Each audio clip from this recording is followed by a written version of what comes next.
doors of the Love Church are now open. Dear world, you name it, we cover it from the world of singles to the behind the scenes of the greatest movie ever filmed, called Marriage. We dig into everything from dating 101. Why won't they commit? It's complicated. I can't do it if it's the three of us. They're a good person, but I'm not attracted to them in that way. 2, they really didn't disclose who they were before I said I do. How do I do this if they can't keep a job? The bills are paid, but the bedroom is suffering. Did I marry you or did I marry your family because we only can take care of us? Let's open up our marriage. Why do I have to buy into your beard gang illusion? You could have told me you were down low and we could have remained friends and not married. And last but not least, did you marry me or your pastor? Have we gotten your attention yet? If so, tune in to Unique Perspectives Love Talk Radio, Thursday at 4:30 p.m. Central Standard Time, if you want to hear more of today's real issues in the world of love. The doors of the Love Church are now open. Greetings, everyone, and welcome to Unique Perspectives Love Talk Radio. I'm your host, Charles Dixon, and I'm here with my co-host, Mr. Adam Ford. How are you, sir? What's up, fam? Doing okay today, man. Got a little surprise, woke up this morning and it was snowing like it was February. Wow. I'm like, what the heck is going on, yo? Snowing like that for real? Snowing for real, like for hours. I was like, are you kidding me right now? Dang. Oh, my God. Man, that's deep, man. Oh, my God. I'm not ready for this. I know I live in the Midwest, but I'm not ready. You know what?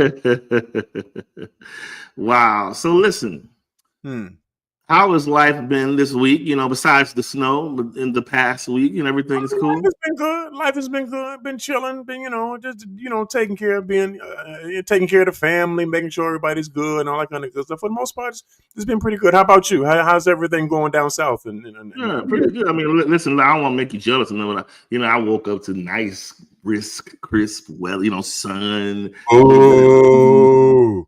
Anybody trying to hear that? I'm definitely not trying to hear that. No, but all is well, man. So it's always something you could growl about every day. You have to make a choice. I believe we have to make choices how we tend to let our thermometers be for that day. Right. Yeah. Thankfully, there was no accumulation, so we didn't have to shovel anything. We kind of lucked up on that one. So. Oh wow! So it wasn't that bad? No, I mean it was bad. Okay. It was bad, but like I said, we don't need to shovel nothing. We good. Thank you. That's cool. Good. That's good, man. Yeah, all right. Yeah. So listen. All right. Today's topic is a little bit of a kind of a different twist. A little bit. I kind of alluded to last week when on the show when I was kind of walking out of the last topic. I kind of was touching into what we were going to talk about today, and today's topic is entitled. I guess it's aptly titled, seeing as though Thanksgiving is next week, but it's called Mains and Sides. So when you hear mains and sides, think of dishes, and it's saying necessary as one or beneficial as two. Meaning, okay, can you just live off? If we're talking next week, can you just live off the turkey? Are you that content with going to the gathering and just having the turkey, or do you think or the turkey won't be the turkey unless you got all of the greens, beans, tomato, anyway, all the other stuff that accompanies it. You know what I'm saying? And so the point of today's show, just so we can clear out any potential confusion, basically what we're talking about is like I just described about food and meals. When you think of having dinner or something like that, or a complete something, you go into it. Let's just say you're at a restaurant, your favorite restaurant, and you know what you want on the menu. But the first thing you're going to also do is look and see what sides you're going to get to accompany it, right? True. And if that's what you do. Right. But if you look in life, if we compare it over to life, we tend to not give our persons the whole meal. We give them usually one main, if that's what we're going to give them, or we let them survive off the sides of us, meaning we don't give them the totality of who we are. And so the point I was, me and Adam, sorry guys, me and Adam had a show before the show. We were already backstage going back and forth about this. But the point I was making to him was, a lot of times, this is a key point. A lot of times, when we choose to separate, divorce, whatever the case is, or before you get to that point, when things begin to get in shaky waters, or trust is starting to get questioned. Mm-hmm. It's amazing to me how we can now see a different version of the person living in the house with us. Because now the person is overtly moving, sneaky, slick, sly, deceptive, right? And while you're living with them, you're just choosing to see what you want to see. Oh, this is my wife. This is my husband. This is our family, our kids, our whatever the case. And we live in life and we carry that point of view with us along the way. Okay. But it always shocks me how we learn of people in a different way when they're on their exit. And so what I'm saying to myself is why I believe if we showed our partners an even scale of who we are in totality, you would have a better chance of your partner having a healthy meal of you, which would sustain them from feeling like they need night snacks or other appetizers. You understand what I'm saying? So I think we need to, because I feel like as long as we continue to wear the mask of who we want to show, or the content person that doesn't have anything to say or complain about until there's trouble. To me, it's like who you are, I should have an idea of who you are, good, bad, or indifferent. Right. I shouldn't have to be shocked to the point of being faint when you get mad about something or you're unhappy. I should already kind of have an idea who I'm married to. You understand what I'm saying? Yeah. So that's my point. Yeah. Okay. Yeah. So you want me to read this thing or not? You can read it. You can walk on into it. You can read it, then you just walk on into it after that. Okay, fine. Whatever, dude. Main and sides necessary as one or beneficial as two. There is indeed a cheat code for dealing with and potentially avoiding the experience of infidelity. Picture this. Whenever we sit down or go out for a full course meal, that meal includes the main entree and a selection of side options. However, isn't it ironic that we deal with our partners and suitors the exact opposite by having the main and side separately? What am I saying? We don't give our partners the full plate of us. Instead, we give whichever portions we feel would satisfy the relationship, as opposed to ensuring complete healthiness in one portion. Have we considered that some relationships are unsuccessful because our alter egos interrupt the ability to infuse ourselves into one? This mode of shifting from one dish to the next ultimately results in a cause and effect conundrum that evolves into a battle of who are you, aka the person we're attached to, versus I know you, aka the person we take for granted. There we have it.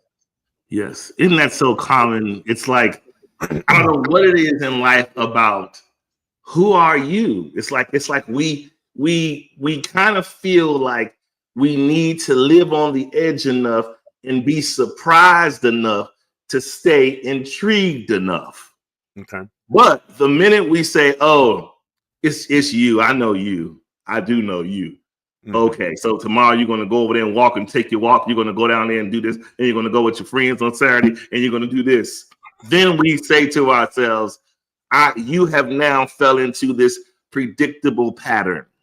And yes, I care about you. I love you, but it's a little mundane.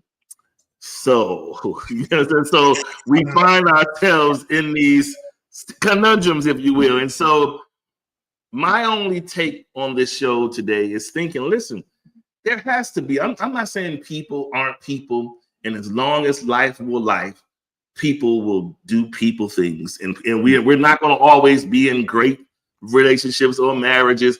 People are going to sometimes take other alternative routes to what they feel they need. Right. But I am just of the belief that if we're leaving one person because we think we need something that someone else has.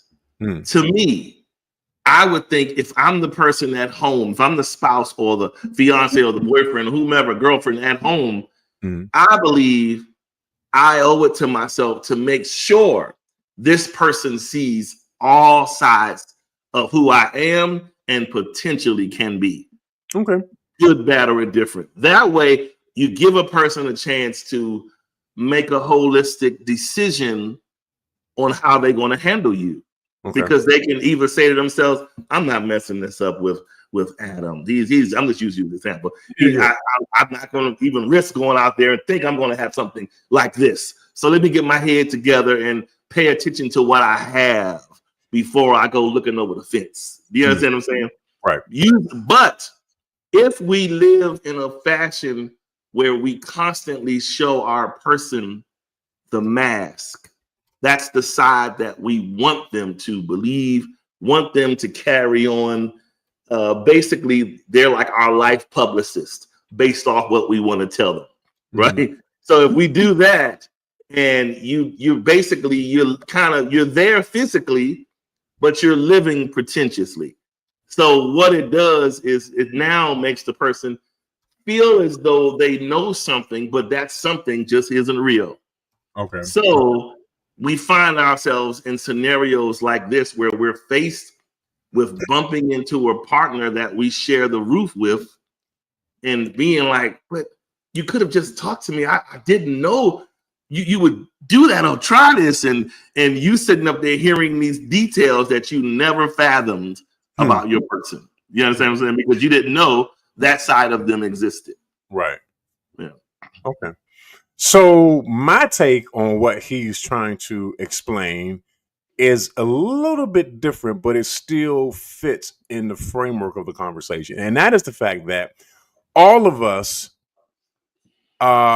experience people differently because we are different people. We're not all the same. And we all have different facets of who we are as people. Now, let me just kind of I'm just going to lay out an example and it'll work from that point. And I'll put myself out there. Okay. So having, being divorced from my ex-wife and then currently married to my wife now, I am sure that the experience with my ex and my current wife are completely different experiences. Now, there are some constants that are there in terms of how I am as a person, but there are also some differences because, my current wife's experience is going to be different from my ex-wife's experience. And it's not me hiding parts of myself or certain aspects of myself. It's just that because she is different, I relate to her differently. If you understand what I'm saying, we have a different relationship. It's like okay, you have a job self, right? You go to your job, you do your work, and you right. do what you do, right? But your job self is not like your home self, right? Yeah, because you have duties and responsibilities there. You're carrying yourself in a professional way, which is different from being at home with your family because you're relaxed, you're at home, you're chill. Same person, different aspects based on the situation that you're in. What am I saying? What I'm saying is this, is that we all experience people differently. Yeah. Nobody's experience with the same person is going to be the exact same. Why? Because we're all different people and we're all going to experience each other differently. Now, that's not to say that some of us are intentionally hiding certain aspects of ourselves or keeping parts of ourselves hidden from those that we are with. It's just that naturally we all experience each other differently. You know what I'm saying? And it's even like, okay, so even like this, Charles. So for example, before I got remarried again, maybe I had a girlfriend. But her experience is different from the woman that I'm with now, right? Why is that? Because they're different people. Yes. Their culture, based on their upbringing, based on what their past experience has been, all colors the fact that their experience with me is going to be completely and totally different. So, with that said, would you say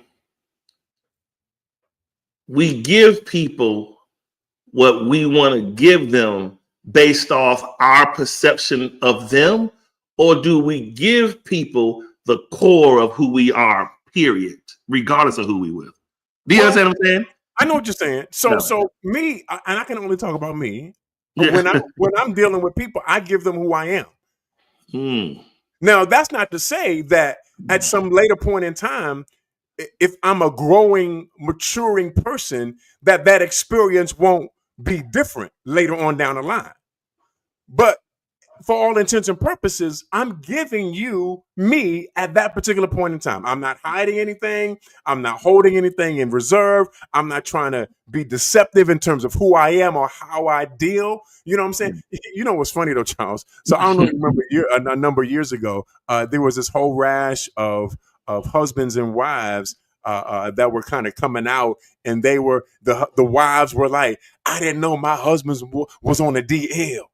You remember that, right? Yeah, I remember that. Yeah. I didn't know he was on the DL, and those who know what I'm talking about. I didn't know that they were doing this, that, and the other. Well, they were obviously hiding a certain aspect of who they are from their spouse.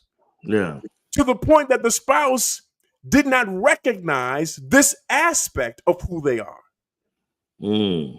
You see what I'm saying? Yeah, and so no, I think totally. sometimes we have a tendency to hide these things, because we're doing so intentionally. Yeah. I'm not just giving you the side dishes of who I am.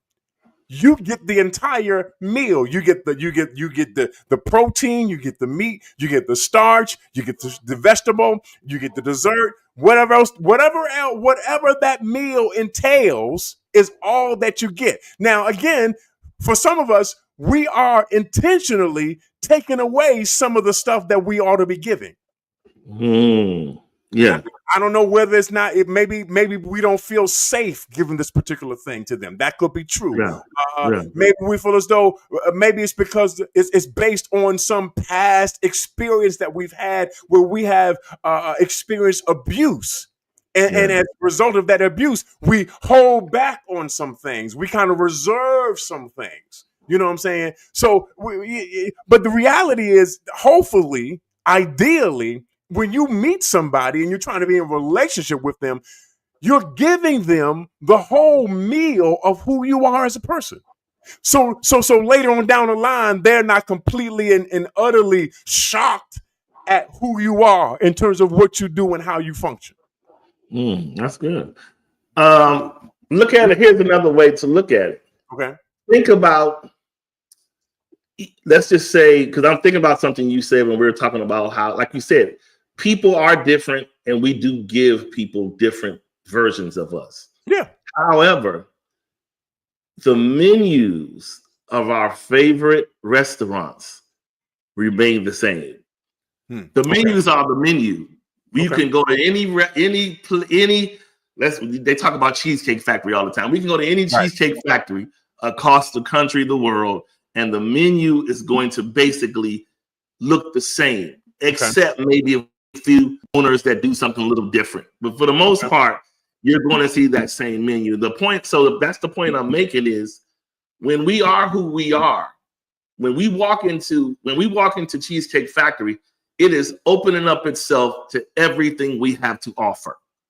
So we're able to make a concerted effort of where we are dining, who we are loving, right? But if you go in there and you see the menu and then there's the back part, it's like it's grayed out. It's just like a flap over it. You can't see no writing. You only see 2 pages as opposed to the 6 pages you always see at Cheesecake Factory. Now we like, hold on, like, you sure it's Cheesecake Factory? This is Bootleg Factory. What is this? So now we're wondering all of these things. So this has brought me, my own self, to the thought when I think more and more about this topic, it makes me think more and more that whatever version of us we choose to present, that is the treatment we're opening ourselves to receive. So if you don't give yourself your best self to that person, they're going to give you more than likely a lackluster response to what you're showing. You're not showing them who you really can be. So they're going to give you a ration based off of that. So that's why I think this is why I'm driving this whole thing around the circle of, I'm not saying, this is a concept is going to heal us of infidelity, but it would certainly give people a chance to pause and think before you feel like the grass over there may be more tempting or more easier to intake. Absorb. Yeah. Okay. So let's dig into this part of it. And I'll just type down the statement. I only show you who I am when I trust you and you accept me for who I am. Wait, say that one more time. I only show you who I am when I trust you and you accept me for who I am. So my point in saying this is that I do believe that, yes, we do withhold certain parts of who we are as people.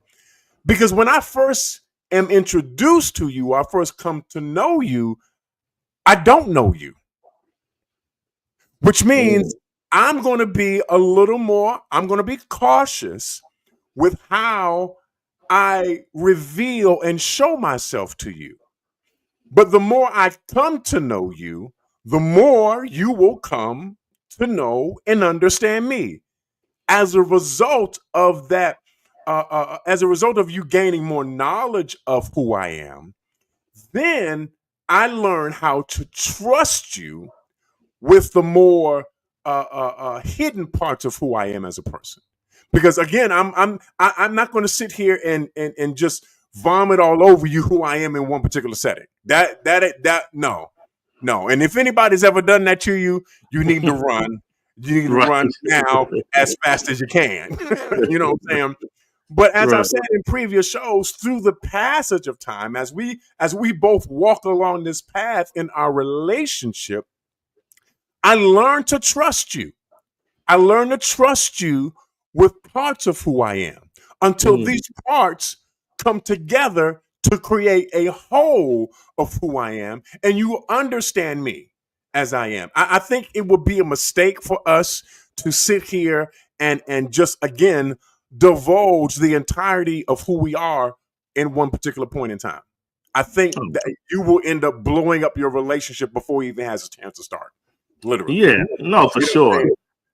I do think there is definitely a level of comfortability and transparency that the people of interest before we are married should be privy to. Beforehand. Because that gives the person, I mean, if that's the case, we all can say, now, I'm just giving you, just understand I'm giving you 35 to 40% of me. Now, I'm telling you I'm a great person, so you'll be a fool not to marry me and figure out the 60. You understand what I'm saying? Like, so if we're realistic, just like we live in Vegas, we love in Vegas. People don't like to take gambles where they don't necessarily think they may get a good return. Nobody just goes to Vegas and just really wants to throw their money away. That's why you find them in the hotel hallways drunk, because they overwhelmed with grief and upset. They're upset of what the foolish mistake they made. Right. You understand what I'm saying? And so the point I'm making is it's the same thing happening in love. We go out here and we gamble it. We gamble it all the way on a person that probably showed us that if you give this money on this table, you're going to lose it in 5 minutes. But we think we can do it. We got the money in our pocket and we're going to do it. And then what ends up happening is that experience bankrupts us for the next person. Okay. And when we go forward, the person is ready for us to do this, that, and other, but we're not giving nothing because we don't have nothing, because we depleted. So the person is thinking, what about my normalcy? You're not giving me the normal things. Well, the person is bankrupt. but it's up to us to understand where the people we are loving are. Because people aren't just going to tell you off the break. Some people will tell you some things, but some people are just going to lead you down a pathway to make you wonder forever, who am I loving, right? So these are why I'm saying you're right about people just, no one's going to dump everything out there and see all angles. But I can tell you this, if I'm married to somebody and we all in love until we run into a patch that gets to be a patch that may cause us some divide, right?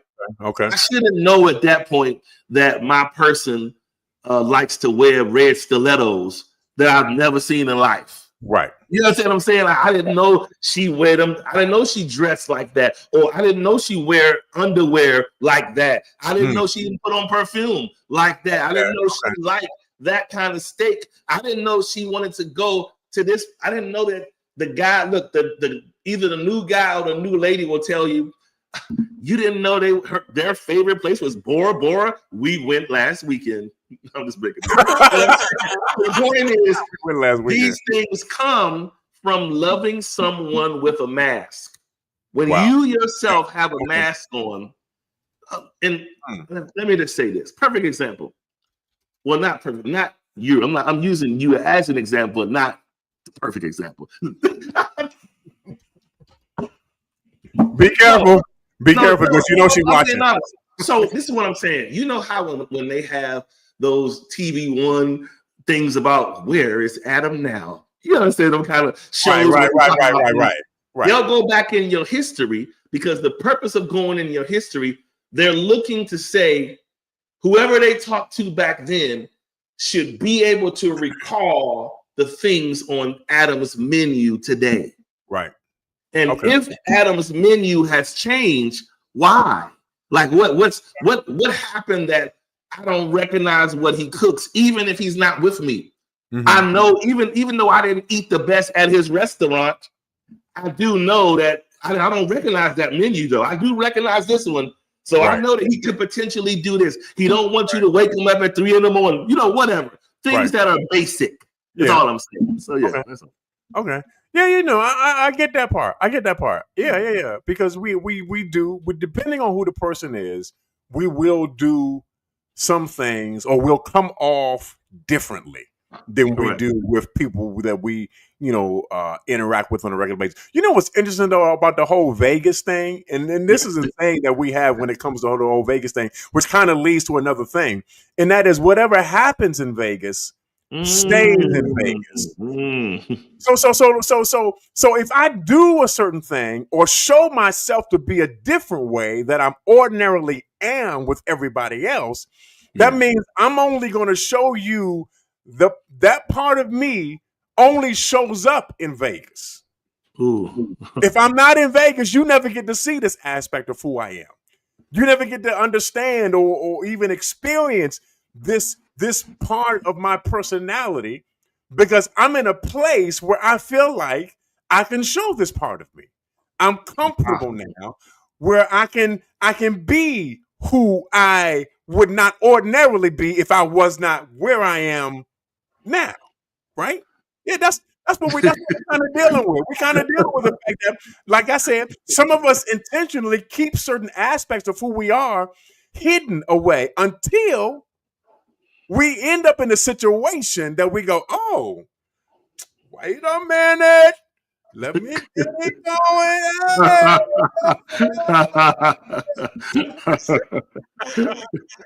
Hey man, listen, I believe this.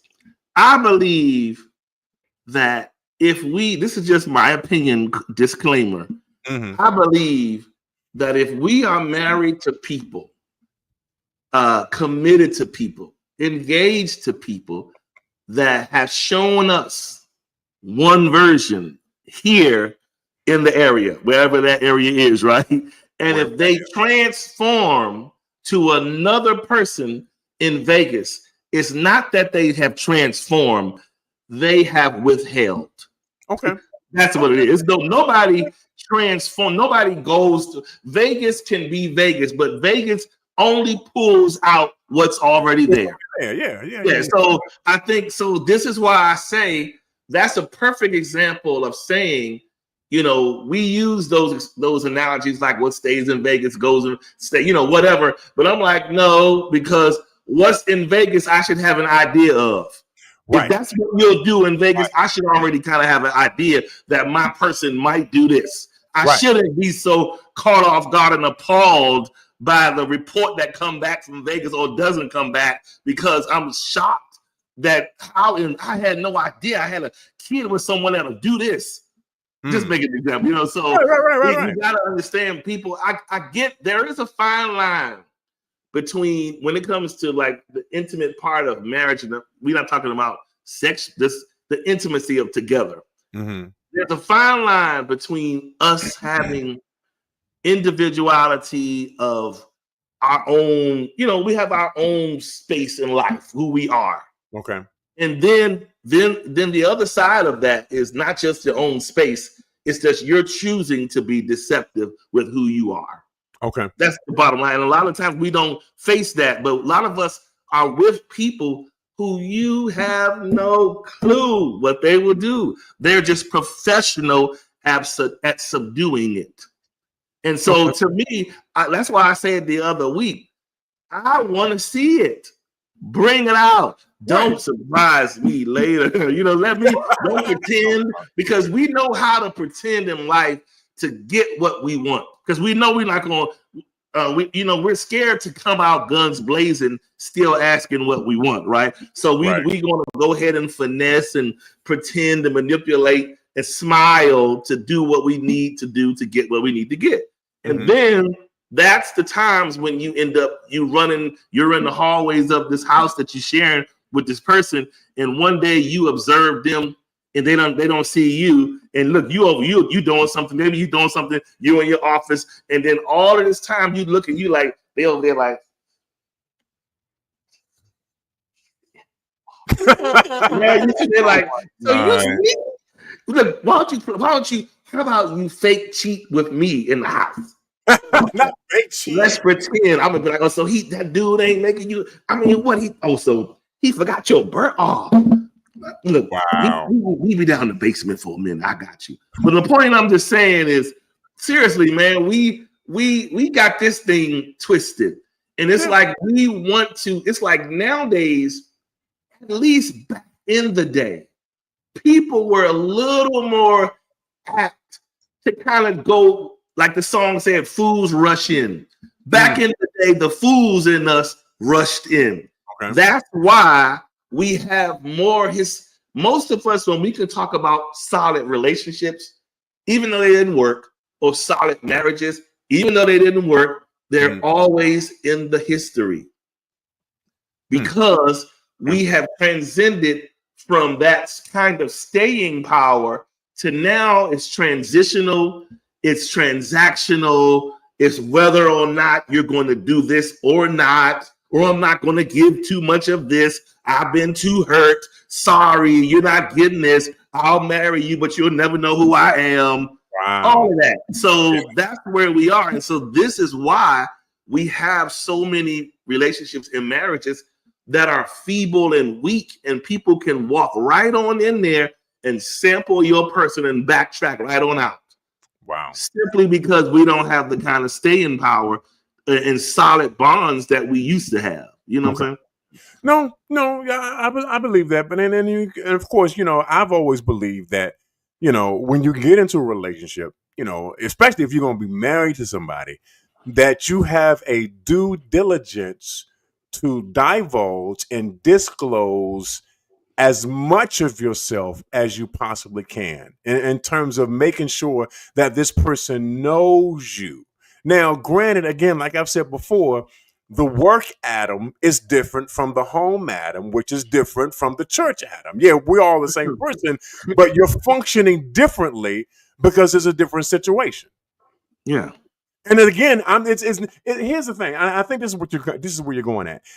The work Adam and the home Adam and the church Adam are not that so different that you cannot recognize who the person is. The problem comes in that when that you are functioning and behaving so differently than you normally do that I can no longer recognize you. I no longer recognize how you're acting, how you're conducting yourself, because you're moving in a way that you've never shown me before. Yeah. Hence the whole idea of what happens in Vegas stays in Vegas. Wow. Because when you're not in Vegas, you straight lace. You cool. You doing what you got to do. You're conservative. You on point. But when you show up in Vegas and you get off that plane and you go up into the casino, oh my God. Yeah. Totally different person. Yeah. Totally different person. And see, that there has to be some continuity, if you will, between who I am at work, who I am at home, and who I am at church. Again, they can't be so completely different that they're unrecognizable from one another. And I think a lot of us, because of the fact that we're dealing with so many different people, at least on the dating end, I'm hoping not on the married end, but that could be true too. Yeah. We're dealing with so many different people, a multitude of people, that we find ourselves having to be different with each and every person that we encounter, which means, who is the real you? Because you're different with LaQuanda than you are with Sean, than you are with Latoya, than you are with Shanika. You're completely different. We don't know who you are. Do you know who you are? Is the better question. Because you're vacillating between this, that, and the other. And so the reality is that there ought to be, again, some continuity in your personhood in terms of who you actually are and not who you want people to believe that you are. Where's the reality of who you really are versus what you say to people on a regular basis? Because we don't know. Because we don't. Yeah. You know, Lord have mercy, I'm about to get in trouble with this. So I was thinking about my mom, bless her heart. And I remember one day she went to the grocery store, and when she went out looking one way. She went out looking one way. Okay. But when she came back, she had a wig on. She had a wig on. I was like, what happened? Because I was not prepared for her to come back looking differently. Who are we showing up as on a daily basis? Are we showing up as the authentic person that we are, the genuine person that we are, or are we showing up as the pretense or the representative that we are? After a while, that representative needs to be fired. You need to let that pretense go and be authentically who you are with people. Wow. Because look, that same story could have been said that Mama went out one way and she was like, Bill, listen, I gotta feed these kids. Are we gonna go out? Okay. You know what? I'm kidding. But I'm saying sometimes people show up differently. Yes. You know what I'm saying? And yet they're looking different, and you can't understand. Okay, who are you today? Who am I talking to? Honestly, you're changing so much that I don't know who you are. Or you unveil something or show something that is completely different from my past experience with you. Now, having said that, I wanted to say this. I want to say this. Yeah. As people, I believe that all of us should be constantly growing and maturing. I should not be the same Adam that I was 5 years ago. That's true. That's true. 12 years ago. I should be different. Yes, my core is the same. Fundamentally, yes, I am the same. Yeah. But there ought to be some growth and some development which you need to become updated on so you can stay current with who I am today and who I will be on tomorrow. Again, having said that, it can't be so different that it completely deviates from who I understand you to be. Yeah. Yeah. You see what I'm saying? And that now I'm at a loss as to trying to understand, who am I dealing with today? Who am I talking to today? Wow. Wow. Dr. Cheryl, she said, is Adam a preacher? Let me find out. You know he likes to see Dr. Cheryl. Look, Dr. Sherrill, don't get him started before he bring out a handkerchief and be all like, you start doing all this now. But anyway, no, seriously. But I'm telling you, I just feel like so many of us, we are in marriages, in relationships, in engagements, and I get it. There's a part of us that's afraid to show the full totality of who we are, because let's just be honest, a lot of times we have fear of rejection. They're not going to accept this particular, if I told them this or if I showed them that. So I'll put that in the freezer and just carry on, right? And love on. And then we marry folks and we are in these marriages with people. And what we're doing is we're selfishly setting our partners up to become future victims of us. Okay. Because we're going in it with a mask. You know, we're not letting people know, look, I think that we should stop. We always talk about choosing safe. If you don't like safe, if safe is boring to you, then choose chaotic. Just make an example. I'm making an example because a lot of times we choose safe, but we're conditioned for chaotic. And we spend our safe marriage lusting over chaotic. So that's because we chose to not be real about who we really are and what really motivates us. There are some people I have observed in life. I seen a person that I knew growing up, and we were in the same kind of church. So we grew up kind of like an urban DC, Southeast side. So, you know, we out in the street a little bit. So I knew her in the street. So I saw the guys she talked to, the drug dealers, all this kind of stuff. She was that girl that they always had to go pull up on. She goes in the church, changes her life, give her life to Jesus and all this, marries this guy who is the complete opposite. I'm not saying that a person that's the opposite is a bad thing.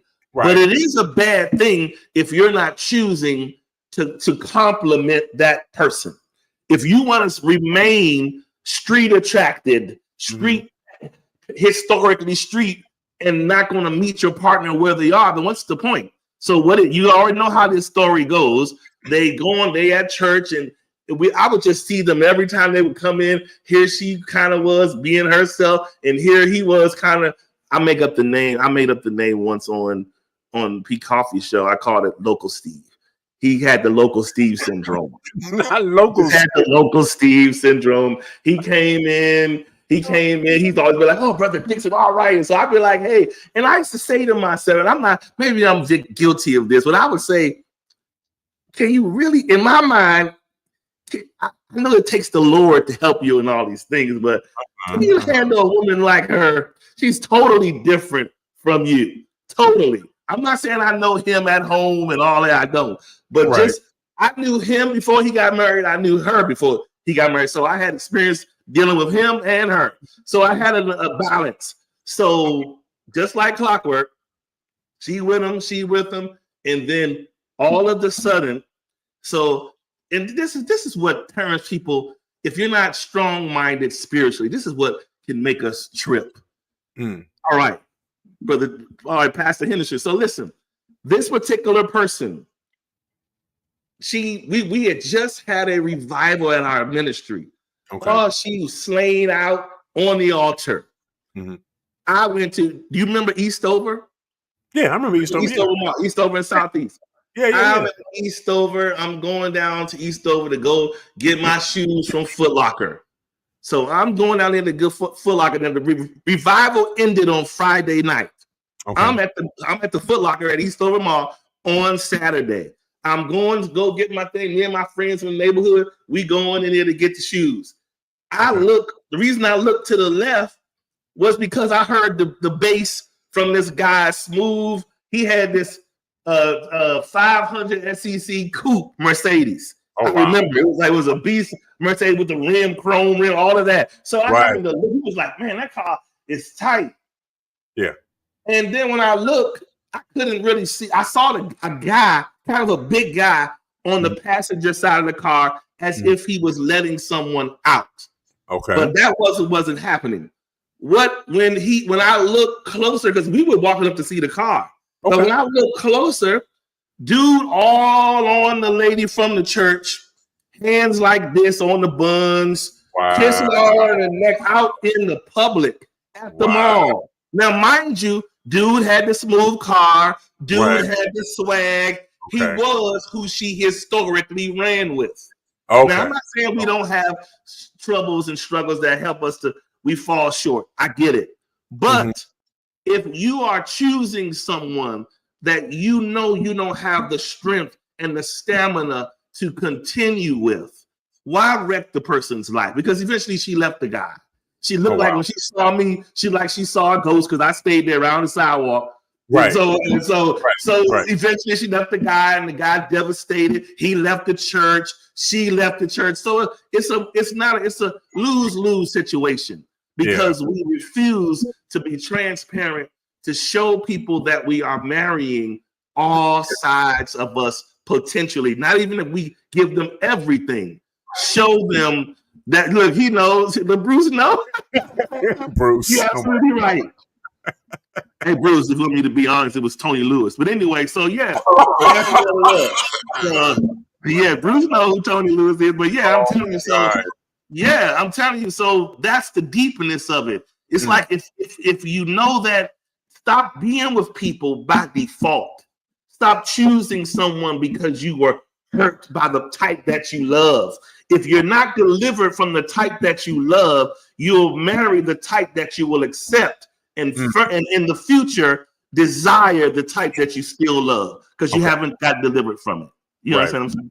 No, I get what you're saying. Yeah. So it sounds like to me that she obviously, she got saved and she got in the church and she came to know the Lord, and then she married somebody who she believed was going to be God gave her. who was opposite of what she would ordinarily date. It sounds like she had good intentions. It sounds like she wanted to do things differently. But I believe part of the issue with this is that it has to be an internal thing that happens. Ooh. I think this is the problem that we don't always want to recognize. It's not about the external things. It's not about all of the dressings and the look and even the actions or the behavior. It's not about all of those things. It really has to do who are you on the inside and reconciling who you are on the inside. I would hope that at some point in their marriage, they would have had a conversation whereby she could have said, this is who I was, but this is who I'm trying to be. We're often not honest enough, not transparent enough to really say where we really are. Yeah. And I think because we aren't able to do that, we end up repeating the same mistakes that we made last week. Wow. Because we don't want to admit, even to ourselves, that we're hiding behind a mask, and we don't want to give out who we really are. You know what I'm saying?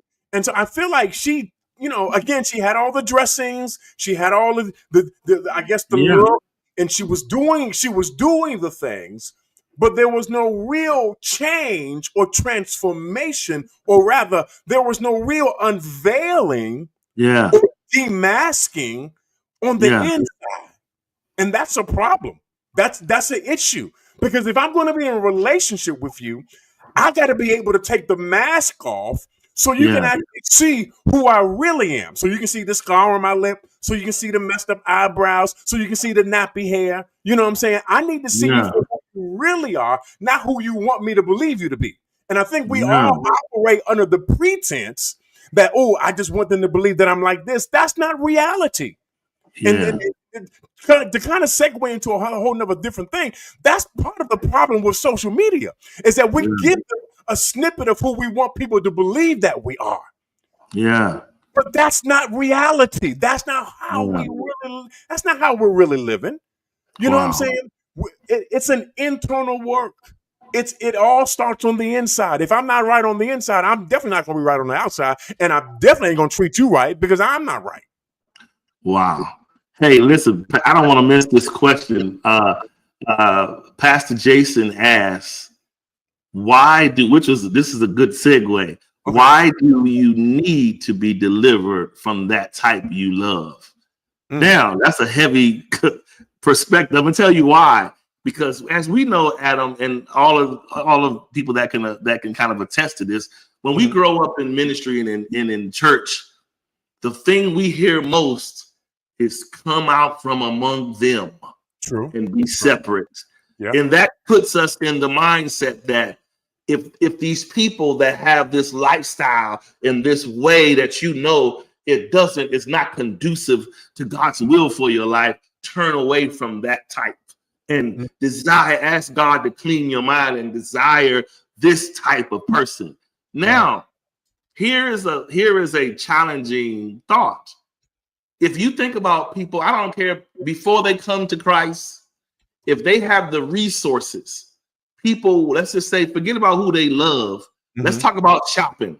Somebody before they come to Christ, they're going to say, oh, I only go to Nordstrom. I go to so-and-so, Neiman's, and those are the places I like to get my stuff from. Right. So be coming in off the street, giving your life to Christ, and then saying, I now am okay with getting my clothes right on up out of Walmart. The finances haven't changed, but what you're telling the person is to change their status of mind of what they like, what they think. And so what Pastor Jason, what I think he's saying is, if we like a certain type of person, why do we have to divorce that type when we come over and look for a spouse on that side? Because if we are honest, most of the times we see people pair with people that are similarly polar opposites of what you would think they would like elsewhere. So that's a really good question, for you. Yeah, I think you have to be delivered from that type of love, because you have to start asking questions. Why hasn't this love worked out previously? Why am I always having to look for this type of love? Is this type of love actually love, or is it something else? And the reality is, if I am not set free from those things that continually keep me in a repetitive cycle, if I am continually doing the same things over, making the same choices over, making the same decisions over and over and over again, but still ending up with the same result, you really need to begin to question and ask, is this love really love? Yeah. Here, if just allow me just to go a little deep here. Okay. I really do think that the type of love that some of us find ourselves pursuing is as a result of what we have seen modeled in our families. Whether they were functional or dysfunctional. Yeah. This love was the type of love that we became acquainted with because of the relationships that we had in the home. So when I go out to look for love, all I have is this model. All I have is this pattern that when I grew up, this is the type of love that I was accustomed to receiving. So when I go out to look for a relationship, that's what I'm looking for. Why? Because that's normal to me. That's what I'm accustomed to. Wow. That's the only kind of love that I know. It's not until you begin to really realize and recognize, maybe this love doesn't work for me. Maybe I need to change, have a paradigm shift, if you will, of my idea of love, so that I can come to a better understanding of what actual, authentic love actually looks like. Yeah, that's good. So that is a good reason to segue on your type. Okay. You know what I'm saying? And I guess it depends on, to me, it depends on, he said pushback. Okay. Once I am saved, my spiritual perspective changes. Does that include my sexual appetite. Wow. I believe you can be delivered from sin, but matched in appetite in covenant. Ooh. What are your thoughts, Adam, on that one? I mean, I don't Yeah. disagree with that. Yeah. I don't. Yeah. Hey, okay. So again, if we're gonna get deep with it, let's go with it. Let's go with it. Let's go with it. So the reality is that part of us being human beings, we all have libidos. We all have sexual appetites, if you will. Yeah. Okay? Yeah. We all have. That's a part of who we are. It's a part of the procreation process. Rather, it's a part of who we are as human beings in terms of us getting into relationships. So, having said that, yeah. That can be a part of your relationship with the person. Okay. Now, again, I would admonish that needs to be a discussion that you have with the partner that you're with, that they understand your appetites and that they're willing to accommodate you with your appetites, because you don't want it ever to be that it's coercion, or it's forced, or it's something that's not welcome. It's something that's not accepted. That has to be a conversation that you have so that both parties are clear as to where we are within the relationship. Because again, the appetite in and of itself is not necessarily wrong. You have to actually talk about what the appetite is. Wow. He said that actually happened in marriage counseling. Yeah. Exactly. Yeah. It should you, and again, when I'm addressing this appetite does not cross the line that it should not cross. Okay, let me make that very clear. Yeah. The appetite should not cross the line that it should not cross. Let me give you an example. Okay, so for example, if I eat too many foods that have a lot of salt, a lot of sugar, that's going to adversely affect me. Yeah. So I don't go in that direction. I make sure that I'm eating something that's balanced. I'm making sure my diet is a balanced diet. The same holds true with your appetite. Your appetite should not cross that line. Okay. Your appetite should be something that you talk about with your spouse so that you both are getting what you need out of the relationship. Wow. I mean, Bruce, okay, so all right, this is good. So Bruce says when you get saved, the only thing that changes is your spiritual condition. Then mind renewal has to take place. If you're a freak before Christ, you're going to be a freak after Christ. You know, here's the irony of all of this.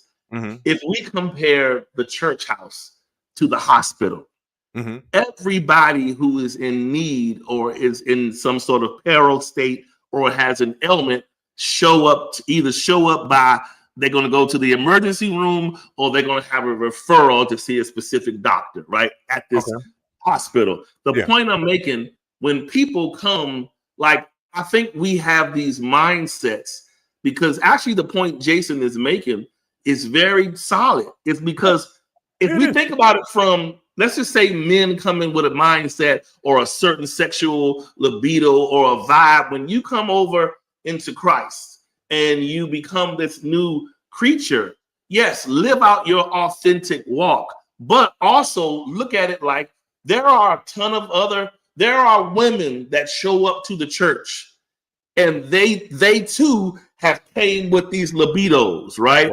But because it's not proper to walk in that way or to project that kind of truth, I now have to project the image of Mary Magdalene. So the point I'm making, so what that does is it makes men feel like the woman he's desiring is not there because she's choosing to stand behind the altar rather than be who she is, right? I'm not saying she got to be promiscuous and all doing all this. Right. If that's who you are in your mind, if that's who your desire is, why pretend and hide? So now that makes the man have to bob and weave to look for the person who he thinks may match him, where Sister Sarah may very well match him. She's just hell-bent on not showing that truth. You understand what I'm saying? And so, and not meaning she has to act on it, but she can have a discussion, like he said, in marriage counseling to keep it 100 instead of sitting in there and saying, right, Pastor, whatever you said, we're going to go on in Jesus' name. That's not making the man feel any kind of security that this is what he wants. That's just, you just there.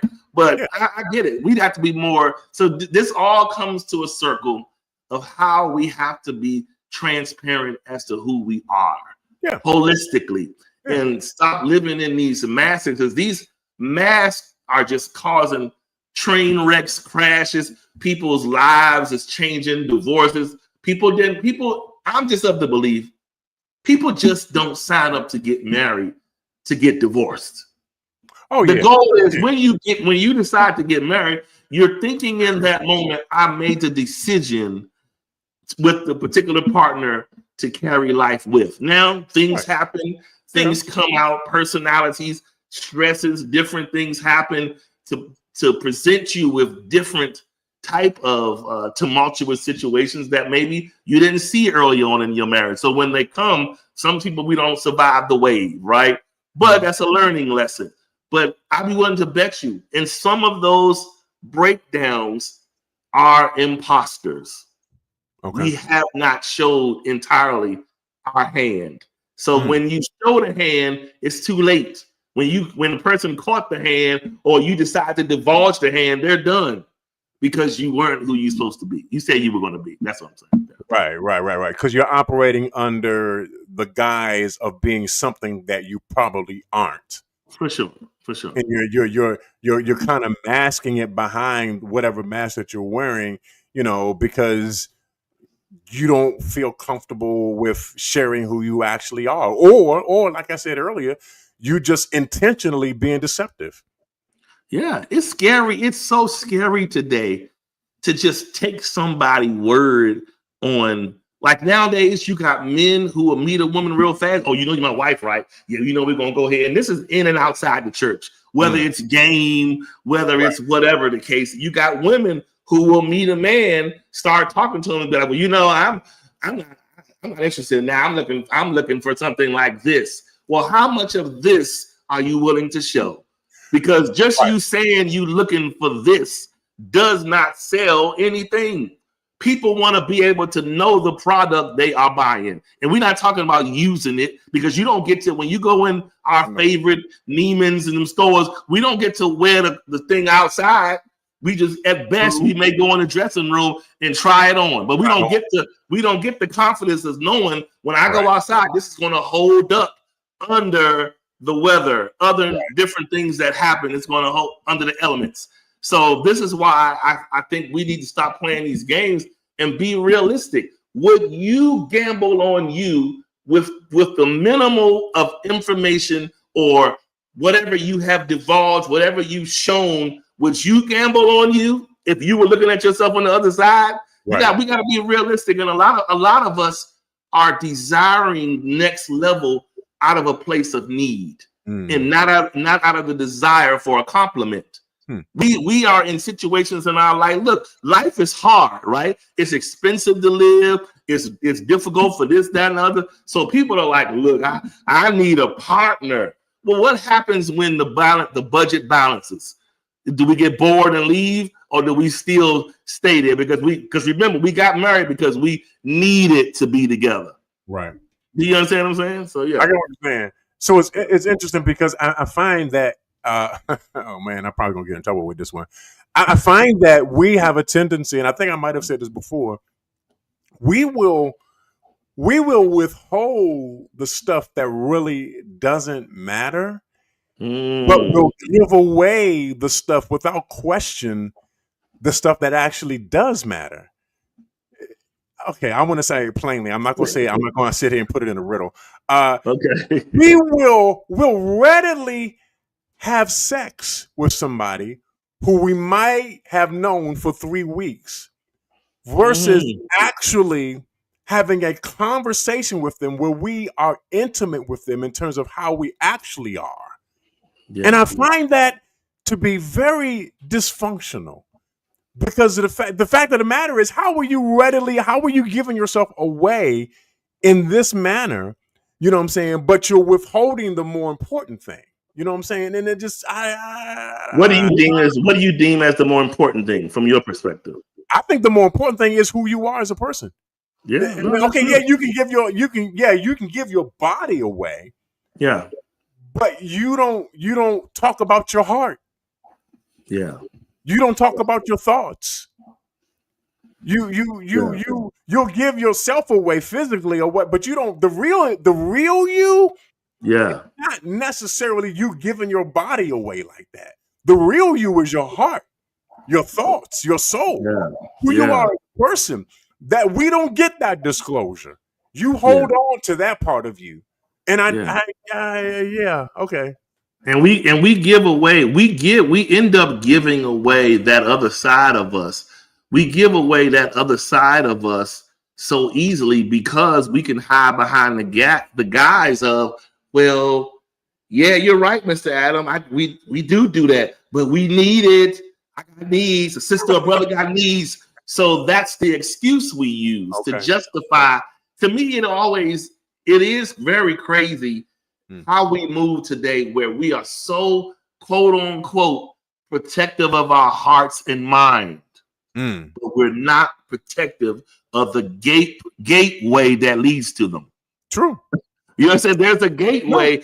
I don't care what nobody say. You can walk into a scenario as strong-minded and casually minded as you want to. But if you could, over time, if you continue to give someone access to the gateway, eventually you're going to feel away. Eventually, it's going to catch up to you. You're going to start having feelings that you're going to say, why is this here? I don't even know why I'm feeling, because the gateway has been breached. You know, when you allow the gateway to be breached, you opening yourself up for whatever. It's almost like saying, when they talk about those little 22 and 25 pistols, they the small guns, but they do a lot of damage because when the bullets get inside, they travel. Right. So, such as it is in the sexual realm, when people get inside, things travel. And when things travel, you don't know where they're going to land, what part of your feelings you're going to start feeling, and vice versa. It's not just the women. Men be walking away with their feelings on their sleeve too. It'd be the same scenario. So when you open up yourself to that, it's just weird. To me, if you're going to protect this, and if you really want to protect this, then you got to guard this. It's hard to now. It's hard. Right. But you got to. It's not an easy thing because it is something that people enjoy. But we also got to know the thing that we enjoy also becomes the thing that becomes the remote control to our personalities. It's like a remote control, this and that. Be mad, cry, be upset, cuss them out. That the other person, you're giving them the remote to you. And now that person can control your emotions. They can piss you off, get you mad, because they know whether you're mad at them or not, I'm still traveling inside of you. Wow. I'm still causing damage because you let the gateway open. You understand what I'm saying? So it really does kind of circle back to the beginning of the conversation and in regards to the whole meal. That we'll give parts of ourselves away. Yeah. Without any regard. Yeah. But see, the thing of it is, if we're going to be together, you can't do this piecemeal. You side dishes here, pieces of this over there. Come on, man.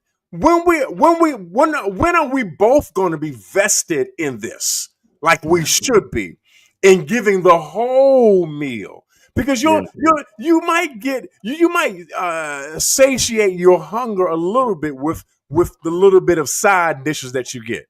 You know what I'm saying? But the full hunger will return shortly if you don't engage in the full meal. And this is what we're saying, that if we're going to be in this relationship together, it's got to be all of me, not pieces and parts of me. All of me, not just a piece of my love. Hey, but listen, don't like me. If we look at all of ourselves as chefs in the kitchen, we gotta say to ourselves, if I'm honest with me, what am I bringing out of the kitchen to my partner?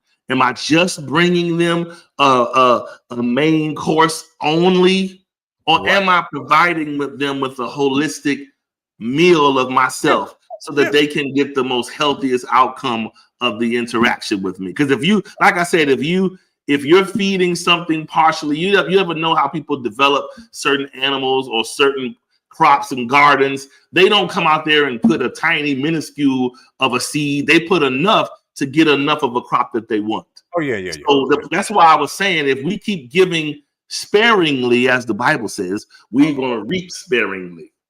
Do you understand what I'm saying? If you give a little, you're going to get a little. Right. You want to get a lot, we got to give a lot. And we're not willing. That's where a lot of us aren't. We're not trying to really give, because giving puts me in a place of risk. And I don't want to be a lose person. True. You know what I'm saying? So Yeah. Real talk. All right. Well, this was good today. I appreciate you guys tuning in.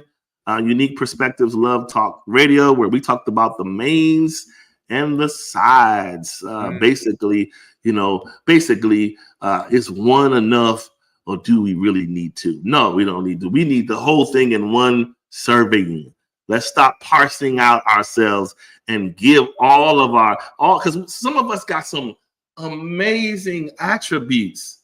Like, don't keep the side menu and the main menu separated. They should be infused. Yeah, they should be the same menu. Yeah, I want to see the whole menu. Don't. It makes me no good if the other people that you loved and dated and married, they got to see all of these amazing side orders, other things you sell during certain seasons, and all I get is this one thing. No, that ain't fair. Right. Yeah, give me the whole thing. So the whole dish. Yeah, the whole thing. All right. Well, I definitely appreciate you all for tuning in. As normal, we'll be here. Next week, Adam, I don't know how your schedule is looking, but of course Thursday is Thanksgiving. What about Wednesday? 4:30 Wednesday? No, that should be fine. Yeah, that should all be right. Cool. So for now, next week still will be on Wednesday in light of Thanksgiving on that Wednesday. So just stay tuned for updates, and we'll go from there. All right. Well, now we can get to. Here we go. Yeah, I know. Here it comes. How we really about to get real messy, y'all.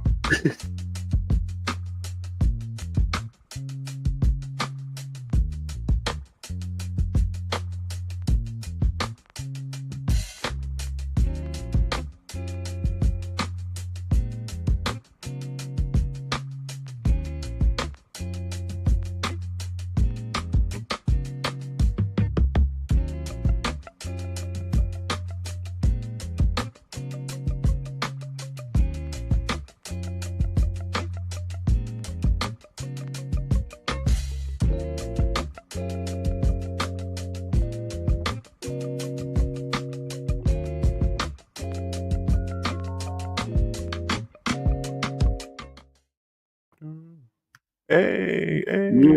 Yeah. All right. So we'll get out the way while I can, so if we thinking mains and sides, I probably like the sides more, so macaroni tuna salad, I like what you call a little, what's the little egg things, deviled eggs, macaroni and cheese, the spaghetti, I like the turkey, the white meat. I guess you're gonna cook them all together, sure. But I can live off the sides. No, I'm kidding. Listen, I'm really joking, y'all. I'm really joking. Seriously.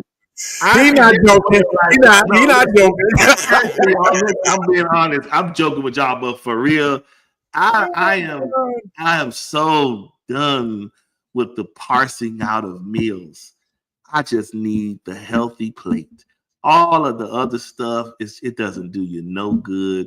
It doesn't do nothing but cause havoc, cause chaos, cause resentment, and then causes you, whoever the person is who chooses to live behind the mask, it causes you to have not such a happy life. Like, it's not happy being in acting mode all the time. The producer ever call cut, you always acting all the time. You got to pretend. That's a miserable way. You just want to be free and know that the person is with you respects your version of freedom, and you can live that life out together. Yeah. I think that the other side of that too is, again, that when I share myself, or when I have disclosed myself, that there is and I don't want to go too far into it because we're already over time, but there is that when I share myself, when I disclose myself, that the other person accepts me for who I am. And I think some of the apprehension in terms of sharing who we really are comes from a fear of being rejected and not accepted. But the hope is that the person that I am with is not just with me for whatever it is that I am right now, but they'll be with me in days to come when I'm growing, when I'm changing. You know what I'm saying? That I'm with the person who accepts me as I am, just like I accept them as they are. You know what I'm saying? And from that point, this is where you come to a place of honesty. This is where you come to a place of transparency. This is where your love really begins to flourish and grow, because there is true acceptance of who we are. We've both taken our mask off. We have both shown each other who we really are, even the things that we don't want the other person to know. These are the things that help us to grow and become better in our relationships. Wow, that's good stuff, man. Yeah. Oh, that's good. Well, like I said, appreciate y'all. Much love. And we'll be back next Wednesday and just this next week only at 4:30 Central Standard Time. All right. Take care. Much love. Holla. Peace.